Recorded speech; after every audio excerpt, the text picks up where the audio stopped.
Sehingga beberapa itu adalah merupakan faktanya pegang dalam menjalankan kongres pada tanggal putusan kongres sebelumnya, sehingga diselenggarakanlah kongres ke-15 oleh 59 wilayah FLISI Indonesia pada tanggal 28 sampai dengan 29 Oktober 2023 di Bandung, dan terpilih adalah Ketua Umum Dr. Haji Irfan Ardiansah SH LLM SPM, dan anggota Dewan Kehormatan Notaris sebagai berikut: 1. Ristus Yunus Sulaiman, 2. Ismiati Dwi Rahayu, 3. Dimas Akidita, 4. Nurdin Nasuddin, 5. Dr.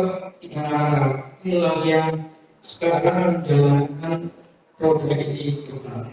Jadi jelas saya yakin Bapak Ibu yang peserta event ini sebagian mungkin, dan saya bisa pastikan pasti Bapak Ibu sudah magang di kantor notaris, sehingga saya juga tidak lebih mengajari secara mendalam, tapi pasti Ibu tahu jika kehilangan seseorang kita sebut yayasan, urusnya berakhir, apakah pengurus tersebut bisa melakukan perbuatan hukum lain, atau itu juga saya yakin pernah ikut tentang persewaan misalnya.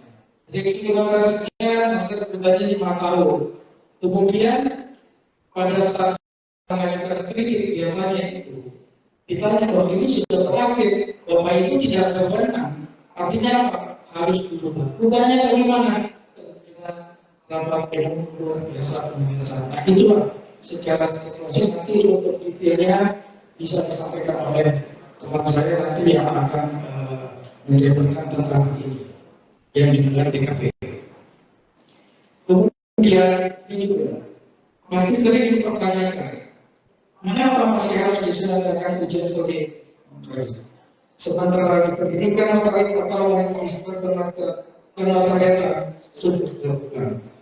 Hal tersebut adalah untuk memberikan standarisasi secara nasional mengenai etika notaris.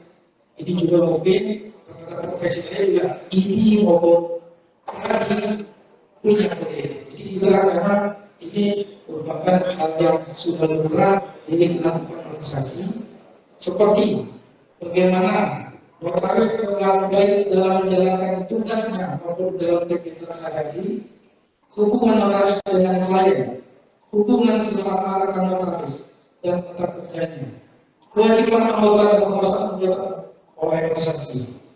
Jadi kita akan mengingatkan kembali Ibu sebetulnya terhadap kenapa ada kode etik ini atau ujinya. Kalau ujinya jelas standarisasi pada organisasi itu dimanapun berada.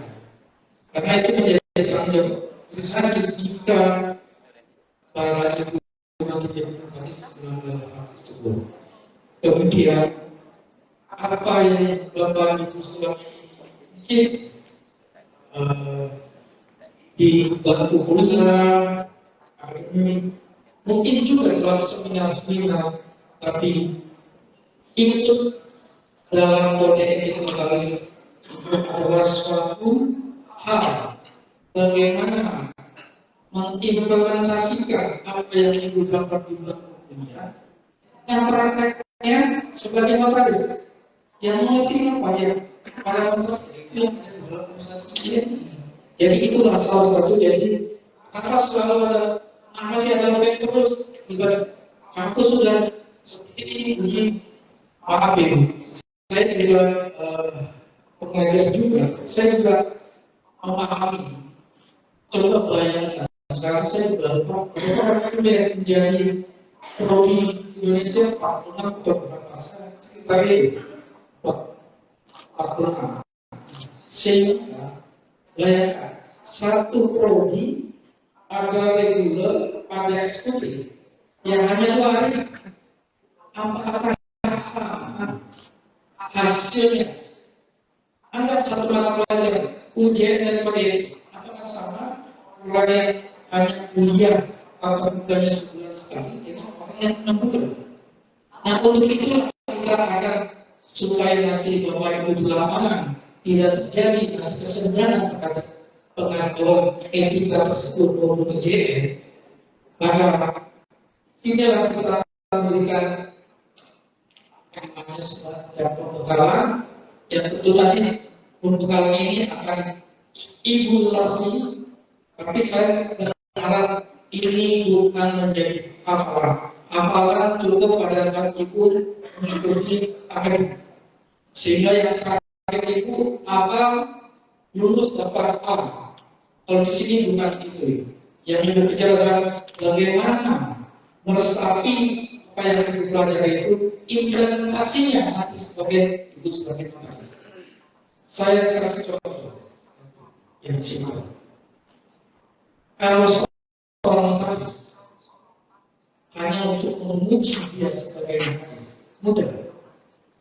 Notaris itu kemudian atau beda.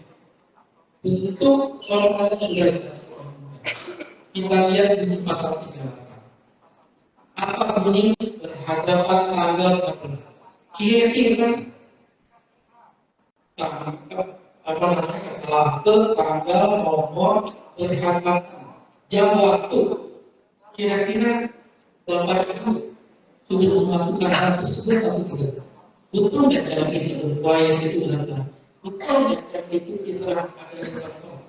Betul nggak tanggal itu kita ada di situ? Nah, inilah salah satu ujian bagi diri menguji. Kalau tidak, tiba-tiba kita asisten tangan sudah waktu saja dilakukan nanti kaki sebelah sudah di sebelah sana.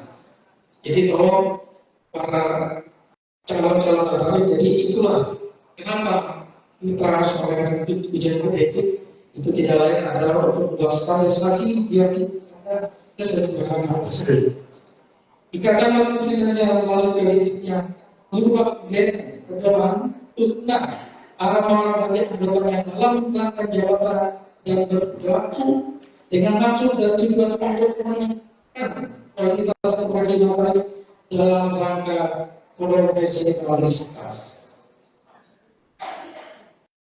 Selain itu, notaris juga merupakan pemberian kekuasaan dari negara di bidang pemerintahan yang mempunyai peran penting membuat atau kreatif mempunyai kekuatan pemikiran sempurna. Bayangkan mempunyai kekuatan sempurna. Tadi yang saya sampaikan, bagaimana Ibu sudah mendengar, mana tidak jelas dan orang itu beralih. Gimana Pak Ibu tidak kenal dengan orang itu. Inilah salah satu yang saya bisa contohkan. Pentingnya di dalam hal untuk ini. Dan oleh karena jabatan merupakan jabatan kepercayaan, maka seorang harus mempunyai perilaku yang baik. Perilaku notaris yang baik diperoleh dengan bertuliskan kode etik notaris. Oleh karenanya, kode etik notaris mengatur mengenai hal-hal yang harus ditaati oleh seorang notaris dalam menjalankan jabatan dan juga di luar menjalankan jabatan. Saya mengekspresi di dalam jabatan adalah dijalankan jelas kita berhadapan. Di luar menjalankan jabatan ini kita harus Bapak tahu seperti saya menguji dari pasal 38.